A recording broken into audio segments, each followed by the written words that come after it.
Hello everyone, I am Sonia from BDS institute of English. और आज का वीडियो पीटी के इस टॉपिक पे है जिसका अक्सर बच्चों को बड़े डाउट रहते हैं। Today we are not going to talk about any particular question, but we are going to talk about PT as a total exam. PT में कितने मॉड्यूल्स हैं ये सबको पता है जो पीटी की प्रिपरेशन कर रहे हैं। कौन सी तरह के क्वेश्चन हैं बच्चों को ये भी पता है, बट अक्सर डाउट दिमाग में आते हैं कि मैम इतना अच्छा एग्ज़ाम हुआ, पेपर इतना इजी था, तैयारी भी बहुत अच्छी थी, स्कोर फिर नहीं आया, अपनी रिक्वायरमेंट कंप्लीट नहीं कर पा रहे हैं। सो आज के वीडियो में मैं आपको एक क्विक ओवरव्यू दूंगी कि कौन से क्वेश्चंस में कौन सी गलतियां आप कर रहे हो सकते हो जिस वजह से स्कोर नहीं आ रहा है। So let's begin. पीटी के एग्ज़ाम में सबसे पहला मॉड्यूल आपका स्पीकिंग मॉड्यूल आता है। स्पीकिंग के अंडर आपको पर्सनल इंट्रोडक्शन देनी होती है। अक्सर बच्चे ये पर्सनल इंट्रोडक्शन अवॉइड कर देते हैं ये सोच के कि इसका स्कोर तो मिलना नहीं है, तो इसको किया क्यों जाए। बच्चे प्लीज़ पर्सनल इंट्रोडक्शन को इग्नोर मत करिए, इसको स्किप मत करो। आप इनिशियली जब पेपर शुरू करते हो तो बच्चे को, हर किसी को थोड़ी बहुत एंग्जाइटी, थोड़ा सा फियर होता है एग्ज़ाम का, तो आप एक बार बोलना शुरू कर दोगे, आप अब ऑटोमेटिकली कंफर्टेबल हो जाओगे, इसलिए पर्सनल इंट्रोडक्शन ज़रूर दें। नेक्स्ट बात आती है आपके स्कोर्ड क्वेश्चंस की। स्कोर्ड क्वेश्चंस में सबसे पहला क्वेश्चन है रीड अलाउड। रीड अलाउड और शाउट में बहुत फ़र्क है। तो बच्चा ये सोचता है क्वेश्चन का नाम है अलाउड, मैं ज़ोर से बोलूँगा। जैसे डॉक्टर हर प्रॉब्लम के लिए अलग मेडिसिन देता है, वैसे ही हर बच्चे के लिए सुझाव अलग है। जिनकी आवाज़ ऑलरेडी एक पर्टिकुलर डिसेंट लेवल की है उनको चीखे मारने की कोई ज़रूरत नहीं है। सिर्फ उन बच्चों के लिए ये कहा जाता है कि जिनकी आवाज़ बहुत लो है, पिच बहुत ही लो है, कि आप थोड़ा ज़ोर से बोलें। जिनकी पिच नॉर्मल है, अगर वो बच्चे over and excess high pitch में बोलते हैं, आवाज़ क्रैक करती है। This could be one of the biggest reasons कि आपका स्कोर रीडिंग में लैक हो रहा हो सकता है स्पीकिंग की वजह से। नेक्स्ट एरर जो रीड अलाउड में बोला जाता है, ब्रेक नहीं लगाना, बोलते जाओ, कंटिन्यूसली बोलते जाओ। और हम अक्सर बच्चों से सुनते हैं कि हमें ABC XYZ ने बताया है कि आपने बोलते रहना है, चाहे वो सही हो चाहे वो गलत हो। बेटा ऐसे कुछ भी नहीं है, नॉर्मल पेस पे बोलना है, नेचुरल पेस होनी चाहिए। जैसे हम एक दूसरे से बातचीत करते हैं, कहीं पे इंपॉर्टेंट चीज़ों पे स्ट्रेस डालते हैं, पॉजेज लेते हैं, वैसे ही आपके रीड अलाउड होने चाहिए।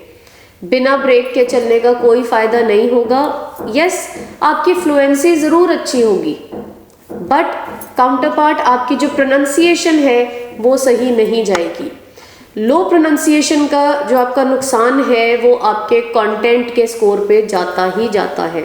और कंटेंट जैसे आपको पता है रीड अलाउड के केस में रीडिंग में मार्क्स कंट्रीब्यूट करता है। तो बहुत तेज़ बोल के या अननेसेसरी ऊंचा बोल के, स्क्रीम करके, शाउट करके, मैं अपनी स्पीकिंग का तो नहीं बट रीडिंग का डेफिनेटली काम खराब कर रही हूँ। Moving on to the second question, that is your repeat sentence. अगर ये कहा जाए कि जिनकी कमांड लैंग्वेज भी अच्छी है उनको 100% सेंटेंस हमेशा सुन जाता है और हमेशा याद भी रह जाता है, ऐसा नहीं है। द पॉइंट इज कि आपको जितना भी कंटेंट सुनाई दिया है प्लीज़ उसको प्रेजेंट एक अच्छे तरीके से करें। घबराहट में या चीज़ को ख़त्म करने के केस में बच्चा इतनी जल्दी बोलता है, आपके वर्ड्स सॉफ्टवेयर कॉम्प्रीहेंड ही नहीं कर पाता। आप बोल ज़रूर रहे हो, रिकॉर्डिंग हो रही है, ये बात हम भी मानते हैं, बट आप क्या बोल रहे हो, उसकी क्लैरिटी कितनी है, यानी कि प्रोनंसिएशन कुछ समझ आ रहा है कंप्यूटर को, इस चीज़ का नुकसान ज़रूर होता है। और रिपीट सेंटेंस के केस में स्कोर लैक करता है लिसनिंग में, क्योंकि कंटेंट का स्कोर लिसनिंग मॉड्यूल में कंट्रीब्यूट होता है।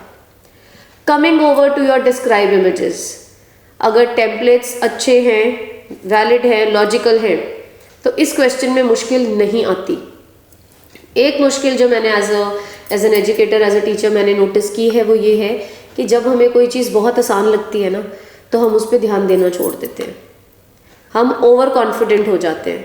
अब यहाँ पे ओवर कॉन्फिडेंस क्या है, बच्चे को लाइंस याद हैं, उसने टेम्पलेट्स मगअप किए हुए हैं, अगेन सबसे बड़ा इशू, बच्चा स्पीड बहुत ज़्यादा बढ़ाता है। प्लीज़ रिमेंबर, टेम्पलेट हमारी रेफरेंस के लिए है, सॉफ्टवेयर के पास वो टेम्पलेट नहीं है। सॉफ्टवेयर ने वो रिकॉर्ड करना है जो आप बोल रहे हो, इररिस्पेक्टिव ऑफ द फैक्ट कि आप आंसर खुद क्रिएट कर रहे हो या आप टेम्पलेट यूज कर रहे हो। अगर आप अननेसेसरी स्पीड पे बोलेंगे तो स्कोर माइनस होगा, डिडक्ट होगा। अच्छा बोलने के बाद भी अगर बोलने के बाद सामने वाले को समझ नहीं आया, सामने वाला इस केस में कौन है, सॉफ्टवेयर, अगर सॉफ्टवेयर को समझ नहीं आया तो अच्छा बोलने का कोई फायदा नहीं है। Moving on to the next question, retell lecture.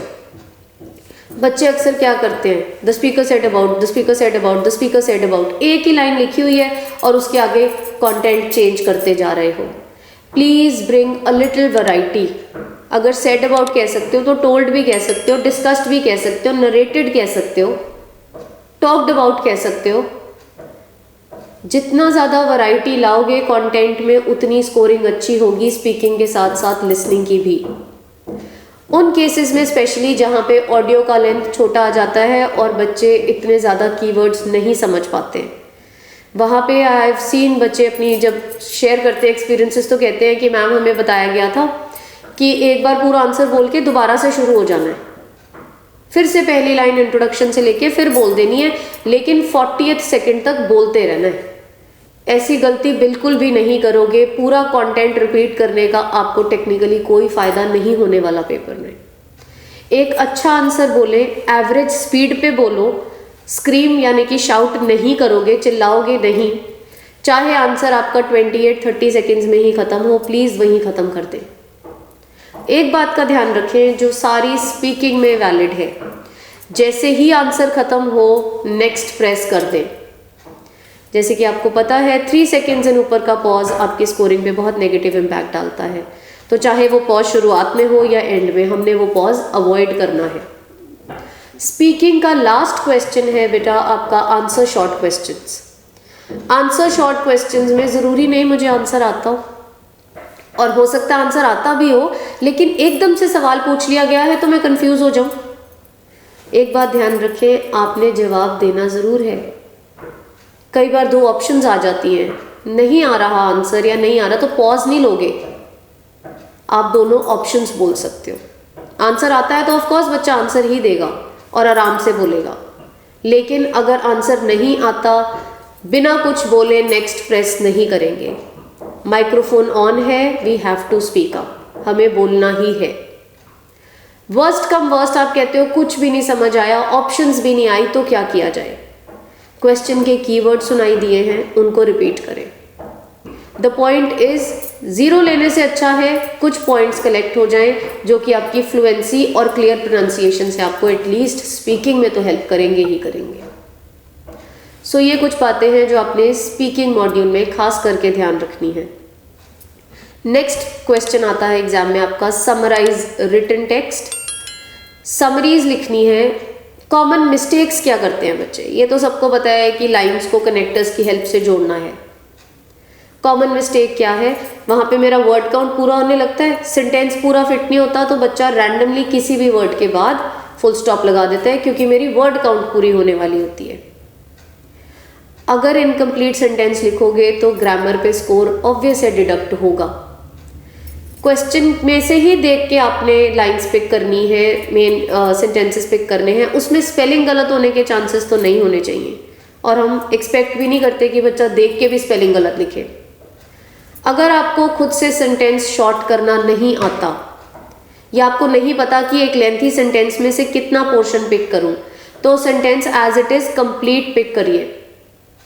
सिर्फ वो ही स्टूडेंट सेंटेंस को कट शॉर्ट करने का रिस्क लेंगे जिनको बेसिक ग्रामर की क्लैरिटी है या सेंटेंस वहां पे पढ़ के पता चल जाता है। अदरवाइज आधा आधा सेंटेंस लिख के कनेक्टर लगा के आप बिल्कुल मीनिंगलेस चीज बनाते हो, ग्रामेटिकली इनकरेक्ट होती है। यहां पे भी इतने इजी क्वेश्चन में स्कोर डिडक्ट हो जाते हैं। Next question is your essay writing. Templates हम सब फॉलो करते हैं, फिक्स पॉइंटर्स हैं। I suggest all my students to use the fixed points. Fix points क्या हैं जो हमने ब्लैंक्स फिल करने हैं, वो किन चीज़ों से करें? हर स्टूडेंट का लेवल एक जैसा नहीं है, हर बच्चे की ग्रामर की नॉलेज भी अलग है, command over the language different है। बजाय कि मैं वहाँ सोच सोच के लिखूँ, ग्रामेटिकली गलत लिखूँ या जो लैंग्वेज यूज़ करूँ वो एकेडमिक हो ही ना, उससे अच्छा है हम उन फिक्स्ड पॉइंट्स की हेल्प लें जो हम आपको प्रेजेंट कराते हैं, जो हमको दिए जाते हैं, डिस्कस करते हैं कि किस केस में कौन से पॉइंटर्स यूज़ हो जाएंगे। फिर इससे आपको कहीं से भी आए कोई भी टॉपिक हो, आई एम 100% श्योर आप उसे बड़े अच्छे से अटेम्प्ट कर पाओगे। 15 पॉइंट्स में से 15 स्कोर करना बिल्कुल मुश्किल नहीं है। इससे में ध्यान क्या रखना है, जो पॉइंटर्स हैं यूज़ करें तो फिक्स्ड करें ताकि ग्रामेटिकल एरर्स ना हो, और प्रूफ रीडिंग ज़रूर करें। पंक्चुएशन मार्क्स के बाद स्पेस नहीं देना, पैराग्राफ्स के बाद मल्टीपल एंटर्स दबा देना, ये सारे आपके राइटिंग के एरर्स गिने जाते हैं।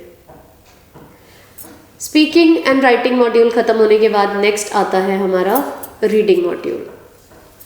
रीडिंग एंड राइटिंग ब्लैंक्स में जो सबसे कॉमन एरर देखा गया है, बच्चा पैराग्राफ पढ़ता ही नहीं है, सीधा ब्लैंक पे क्लिक करा, चारों ऑप्शंस देखी और फिर जहां तक ब्लैंक है उससे पहले की लाइन पढ़ी बस। बेटे एक पैसेज का आइडिया लेना बहुत ज़रूरी है ताकि हमें पता हो कॉन्टेक्स्ट है क्या, पैराग्राफ किस बारे में है।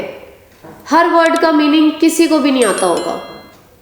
फ़र्क क्या है, अगर मैं थोड़ी सी स्मार्टली एक्ट करूं, थोड़ा समझदारी से काम लूं, तो मैं पैराग्राफ को पढ़ के उसका एक रफ आइडिया ज़रूर लगा सकती हूँ पैसेज किस बारे में बात कर रहा है। उसके बाद जो हम ग्रामर रूल्स आप लोगों को लिखवाते हैं, उन ग्रामर रूल्स की हेल्प से आपके ब्लैंक्स डेफिनेटली फिट होंगे। दो मेन चीज़ें हैं, मीनिंग आता हो या ग्रामर आती हो। अगर मीनिंग नहीं आता तो ग्रामर और कॉलोकेशंस डेफिनेटली हेल्प करेंगे, और अगर दोनों चीज़ें आती हैं तो फिट करके बच्चे को ऑटोमेटिकली पता चल जाता है कि ये सही है या नहीं है। गलती ये बिल्कुल मत करना कि ब्लैंक तक सिर्फ उतना ही रीड करो। जहाँ ब्लैंक है वो सेंटेंस पूरा रीड करने से ही आधी से ज़्यादा बार आपको मीनिंग यानी कि कॉन्टेक्स्ट प्लस ग्रामर का पता चल जाता है कि कौन सा टेंस चल रहा है, कहाँ पे ईडी लगेगा, कहाँ आईएनजी लगना है, अ के साथ सिंगुलर काउंटेबल नाउन लगता है, एन के साथ वॉल साउंड्स वाले वर्ड्स लगते हैं, इन कहाँ लगना है, डेट्स के साथ कि मंथ्स के साथ। ये बेसिक्स हैं जो क्लियर करने बहुत ज़रूरी है। नेक्स्ट आता है आपका मल्टीपल चॉइस मल्टीपल आंसर्स। इस क्वेश्चन के केस में बच्चे अगर आप 100% श्योर नहीं हो तो ओवर अटेम्प्ट की गलती मत करना। अगर नहीं श्योर या टाइम लग रहा है कि रिस्ट्रेंट हो रहा है, टाइम कम है, तो एक करेक्ट आंसर जिस पे आप 100% श्योर हैं उस पे ही चलेंगे। क्यों? क्योंकि अगर आप ओवर अटेम्प्ट करते हो तो जहाँ पे मेरे 2 या 3 पॉइंट्स आ सकते हैं वहीं मेरे जो सही हैं वो गलत होके नेगेटिव भी हो सकता है, क्योंकि multiple choice choose multiple answers में नेगेटिव मार्किंग है। नेक्स्ट क्वेश्चन आता है आपका reorder paragraphs. Again I have notice students कि वो पूरे सारे पॉइंटर्स को बार बार रीड करते रहते हैं, समझ कुछ नहीं आ रहा होता। बजाय कि सारे सेंटेंसेस इकट्ठे रीड करने के look for the clues, clue ढूंढो कि कौन सा पहला सेंटेंस हो ही नहीं सकता, कौन सी रेफरेंसेस यूज़ की हुई हैं, प्रोनाउंस यूज़ किए हुए जिनके बारे में सेंटेंस में खुद आंसर नहीं दिया हुआ। तो बजाय कि 4 या 5 सेंटेंसेस टाइम एंड अगेन पढ़ के मैं अपना टाइम खराब करूं, मैं कोई भी 2-2 करके सेंटेंसेस पढ़ूंगी ताकि मैं पेयरिंग कर सकूं। स्कोर सारा का सारा पेयरिंग पे डिपेंड करता है। अगर सीक्वेंस बाय चांस ऊपर नीचे हो भी गई लेकिन पेयर सही बनेंगे तो स्कोर आएगा ही आएगा। टाइम सेव होगा प्लस रीडिंग ब्लैंक्स के लिए भी टाइम बचा पाओगे, क्योंकि 4th क्वेश्चन जो रीऑर्डर के बाद आना है वो है reading fill in the blanks. आपको ब्लैंक्स दिए होंगे, एवरेज 4 to 5 ब्लैंक्स आते हैं एक पैराग्राफ में, और नीचे कॉमन वर्ड्स दिए होंगे। आपने ड्रैग एंड ड्रॉप करना है, कौन सा वर्ड कौन से ब्लैंक में फिट होता है ये आपने डिसाइड करना है। अगेन यहाँ पे रीडिंग एंड राइटिंग ब्लैंक्स की तरह कॉलोकेशंस और ग्रामर का ध्यान ज़रूर रखेंगे। कॉन्टेक्स्ट कैसे पता चलेगा? सिर्फ और सिर्फ पैराग्राफ पढ़ के। ब्लैंक्स में सीधा उठा के रखा और फिर देखा ये ठीक लग रहा है या नहीं लग रहा है is not going to help you. देखो कोई कॉलोकेटेड आंसर्स तो नहीं है। अगर आप वर्ड्स में कंफ्यूज हो भी तो ग्रामर की हेल्प लो, ग्रामर की हेल्प से ज़रूर पता चल जाएगा। रूल्स जो लिखवाए जाते हैं उनको अच्छे से याद करें और उनको अप्लाई करो। दिमाग में तो है, अप्लाई करना भी तो आना चाहिए कि इस रूल को यूज़ कैसे करना है। लास्ट आपके रीडिंग मॉड्यूल का क्वेश्चन आता है multiple choice single answer. Single answer मतलब एक ही आंसर सेलेक्ट करना है। बहुत ज़्यादा टाइम इस पे इन्वेस्ट नहीं करोगे। क्यों? क्योंकि स्कोप एक ही पॉइंट का है। पैसेज को पढ़ने से पहले क्वेश्चन ज़रूर पढ़ लें ताकि पता हो पैसेज में ढूंढ क्या रहे हो। बच्चा पैराग्राफ पढ़ता रहता है और नीचे ऑप्शंस के साथ मैच करता रहता है और जो ऑप्शन सेम मिलती है उसको सेलेक्ट कर देता है, क्लिक कर देता है। आपने क्वेश्चन पढ़ा है? बिना क्वेश्चन पढ़े आपको क्या पता वो ये पूछ रहा है कि कौन सी चीज़ मेंशन्ड है या ये पूछ रहा है कि कौन सी इंफॉर्मेशन मिसिंग है। क्वेश्चन पढ़े बिना आंसर देने का कोई पॉइंट नहीं है। इसलिए जो आप लोग ABCD ऑप्शंस को सीधा पैसेज में ढूंढते रहते हो, वो करने से पहले सबसे पहले क्वेश्चन की स्टेटमेंट पढ़ना बहुत ज़रूरी है। इसके बाद जो आपका लास्ट मॉड्यूल है वो है listening. Total 8 type of questions होते हैं। 8 में से सबसे पहला क्वेश्चन है समराइज स्पोकन टेक्स्ट। एग्जाम में आपको 1 या 2 समरीज आएंगी। एक समरी के लिए 10 मिनट मिलते हैं और अक्सर बच्चों को इसमें मुश्किल नहीं आती।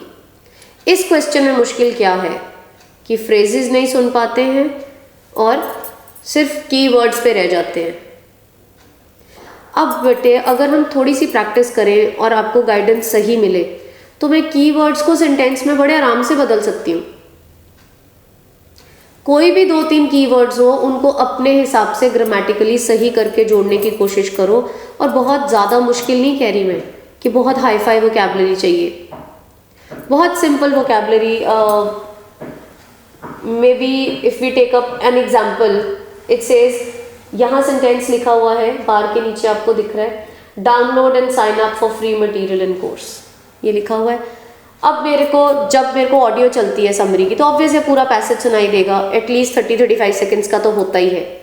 उनमें से मेरे पास वर्ड्स आ गए से डाउनलोड, कोर्स, मटेरियल। 3 वर्ड्स मैंने कैच कर लिए, डाउनलोड, कोर्स और मटेरियल। अब स्टूडेंट्स कहते हैं मैम सेंटेंसेस सुनने नहीं चाहते। अगर सेंटेंस सुनने पे लगते हैं तो आगे का ऑडियो मिस हो जाता है, जो कि और ज़्यादा नुकसान है क्योंकि कीवर्ड्स फिर बहुत कम रह जाते हैं। क्या मैं इसको अपनी सेंस से, अपनी कॉमन सेंस से, बेसिक ग्रामर से सही कर सकती हूँ? Students can download course material. Students can download course material. अब बच्चे की ही बात हो रही है, बच्चे के काम की चीज़ है, तो मैंने स्टूडेंट्स कैन लगा दिया, डाउनलोड कोर्स मटेरियल। बजाय कि हम हमेशा यही तरीका अपनाएं, कॉमा लगाया, एंड लगाया और जोड़ दिया, अपने आंसर को क्वालिटी वाइज इंप्रूव करो। इसको बजाय कि अलग अलग कीवर्ड्स के हम एक स्ट्रक्चर देने की कोशिश करेंगे, यानी कि मैं अपने कीवर्ड्स को खुद ही फ्रेज बना के यूज़ कर रही हूँ। समराइज स्पोकन टेक्स्ट में आपके पास टाइम होता है ये करने का, और बच्चा क्या करता है, टेम्पलेट ही इतना ज़्यादा याद करके जाता है कि कंटेंट का स्कोप ही बहुत कम रह जाए। ये कोई बहुत समझदारी की बात नहीं है। आई एग्री आपको कम से कम 50 वर्ड्स लिखने हैं, बट टेम्पलेट तो ना 65 वर्ड्स का याद करके जाओ। 50 to 70 की वर्ड लिमिट है। आप कहते हो 65 वर्ड्स तो मैम हमें पहले ही तैयार है, 4-5 वर्ड लिखने हैं। राइटिंग में स्कोर आ जाएगा बेटे, इतने कम कंटेंट से लिसनिंग में अच्छा स्कोर नहीं आता। बजाय कि 100% टेम्पलेट पे डिपेंड होने के, समराइज स्पोकन टेक्स्ट के केस में खास करके कंटेंट को ऐड करें। 3 अलग अलग अक्षर भी सुने फिर भी वो फ्रेज में बदले गए। इसको दूसरी तरह भी कर सकती हूँ, course material can be downloaded. तरीका तो मेरा अपना है। एक हमने कहा था students can download course material, दूसरा मैंने कहा course material can be downloaded. Sequence आगे पीछे हो जाए फर्क नहीं पड़ेगा, सेंटेंस मीनिंगफुल, ग्रामेटिकली करेक्ट होना चाहिए। Can download, is useful, students can, ये कौन सा बहुत बहुत ज़्यादा कोई out of the world words हैं जो हमें नहीं आ सकते। द प्रॉब्लम इज हम कोशिश ही नहीं करते और हमने यही तरीका अपनाया हुआ है, comma comma comma and last keyword, खत्म। और उसमें भी बच्चे अपने आप को 4 से 5 कीवर्ड्स पे रिस्ट्रिक्ट कर रहे हैं।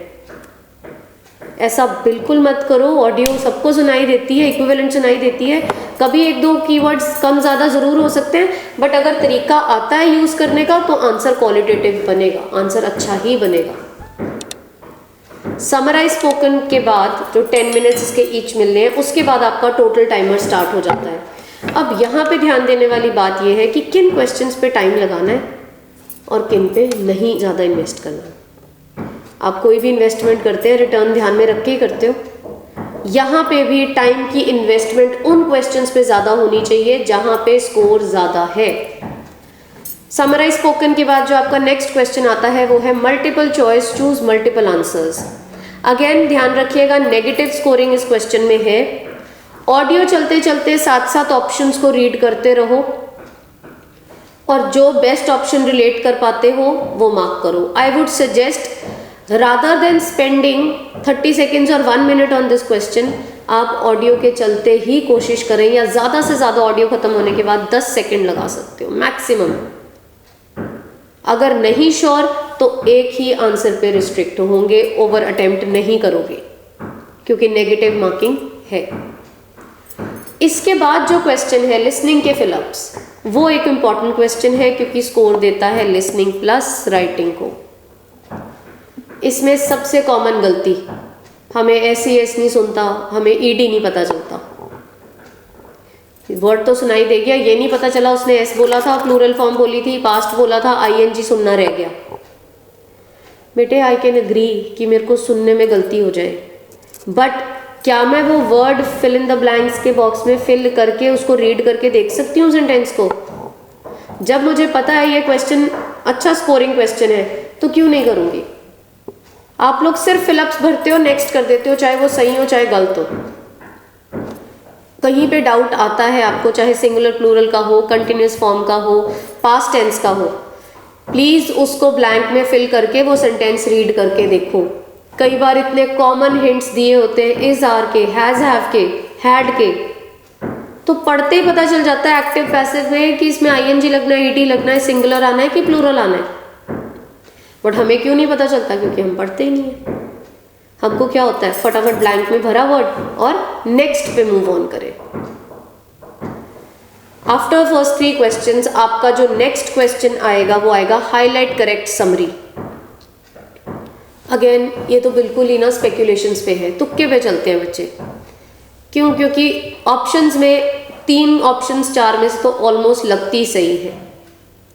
सिर्फ एक माइन्यूट चीज का ध्यान रखें, चाहे तो इस क्वेश्चन में नोट्स बना सकते हो, कीवर्ड्स नोट कर सकते हो, क्योंकि सारा ऑडियो याद नहीं रहता। कैसे हेल्प करेंगे कीवर्ड्स? आप जो भी आपने कीवर्ड नोट करे हैं ऑप्शन को उसके अगेंस्ट रिलेट करके देखो। अगर आपको लगता है कि ऐसी कोई बात नहीं कही हुई थी, मेरे नोट्स में नहीं है और वहां लिखी हुई है, तो वो ऑप्शन हो ही नहीं सकती, क्योंकि जो भी 2-3 क्लोजली रिलेटेड ऑप्शंस होंगे उनमें फर्क बहुत कम होगा।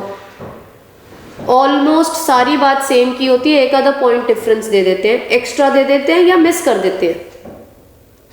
तो हमने उन्हीं को रूल आउट करना है कि किसमें एक्स्ट्रा लिख दिया है जो बोला नहीं गया, या पॉइंट बोला था बहुत जरूरी था, ऑडियो उसी बारे में थी और वो बात ही नहीं बोली, बाकी सारी बातें बोली हुई हैं। इसके बाद बहुत ज़्यादा आई वुड नॉट से कि इस पे बहुत ज़्यादा टाइम लगाना है। सिंगल और मल्टीपल आंसर्स की तरह इसको भी हमने 10 to 15 सेकेंड्स में वाइंड अप कर देना है। जो ऑप्शन समझ आती है उसको क्लिक करके उसको आप मार्क कर दोगे। नेक्स्ट अगेन आपका सिंगल आंसर है। सिंगल आंसर के केस में भी क्वेश्चन पढ़ें, जब ऑडियो शुरू होती है उससे पहले प्रिपरेशन टाइम में फटाफट से क्वेश्चन पढ़ लो, ताकि पता चले ऑडियो सुन किस लिए रहे हैं। ये तो पता होना चाहिए ना, सुनना तो सब कुछ है, क्या ढूंढ ले किन्हें सुनना है, ये पता होना बहुत ज़रूरी है। नेक्स्ट आता है आपका सिलेक्ट मिसिंग वर्ड। ऑडियो चलती है, लास्ट में बीप होता है, और सबसे कॉमन एरर जो वर्ड सुना होता है अगर वो ऑप्शन में दिया हो, बच्चा हमेशा उसी को आंसर मार्क करता है कि उसने डे बोला और नीचे डे लिखा हुआ है, मार्क कर दो। इस क्वेश्चन में आपको पैसेज को, लिसनिंग का जो आपको क्वेश्चन आएगा उसको समझना पड़ेगा। ज़रूरी नहीं है कि उसने डे बोला और डे लिखा हुआ है तो वही आंसर होगा, ऐसा कोई रूल नहीं है। इसके बाद जो है क्वेश्चन 7th, बहुत स्कोरिंग क्वेश्चन है, इंपॉर्टेंट क्वेश्चन है। Highlight incorrect words. ऑडियो और टेक्स्ट एक जैसा है, कुछ वर्ड्स अलग हैं। गलती, मुझे लगा था ये बोल रहा है इसीलिए मैंने मार्क कर दिया। आंसर मेरे को लगने से नहीं होगा। अगर आप 100% श्योर हैं तो ही आंसर मार्क करोगे, नहीं तो छोड़ दोगे। क्योंकि अगर बच्चा एक वर्ड पे स्टिक कर जाता है तो ऑडियो तो आगे चलती जाएगी और उसके बाद ऑडियो के साथ रिलेट करना बहुत मुश्किल हो जाता है। तो आपने एक गलती बिल्कुल नहीं करनी कि कहीं कंफ्यूजन होगी वहीं रुक गए, उसको पढ़ के देखोगे, पढ़ के क्या पता चलेगा, वर्ड तो मिस हो चुका। हमने क्या करना है, टेक्स्ट के साथ साथ ऑडियो चलानी है। लास्ट क्वेश्चन आता है आपका dictation. Excuse me. Common error, and the, is, on, of, सब कुछ लिख देना लास्ट में। ये करने की बजाय अच्छा ऑप्शन क्या है, और ये करते करते बच्चा टाइम भी बहुत खराब कर जाता है। उससे बेटर ऑप्शन है, जैसे यही एग्जाम्पल लेते हैं, ये वर्ड्स हमने लिखे थे और मैंने आपको कहा था कि मैं इसको खुद से शक्ल ठीक कर दूं। शक्ल ठीक करने का मतलब ग्रामर ठीक करना है, सेंटेंस बन सकता है।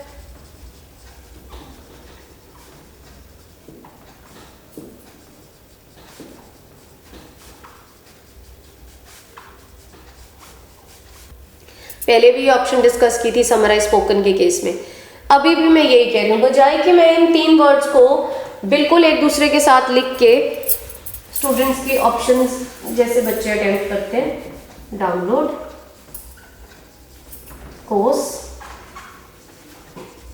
Material and is, on, upon, for, of, कुछ भी लिखते जाएंगे। Does this really make sense? दूसरा, आप ये जो गेस वर्क पे चलते हो और सब ऐड कर देते हो कि शायद कुछ तुक्का लग जाए और एक आधा पॉइंट और आ जाए, आप इसका पूरा सेंटेंस स्ट्रक्चर खराब कर रहे हो। Rather than doing this, go in for a good grammatically correct sentence. Additions यहां पे भी कर रहे हो, एडिशंस यहां पे भी कर रहे हो।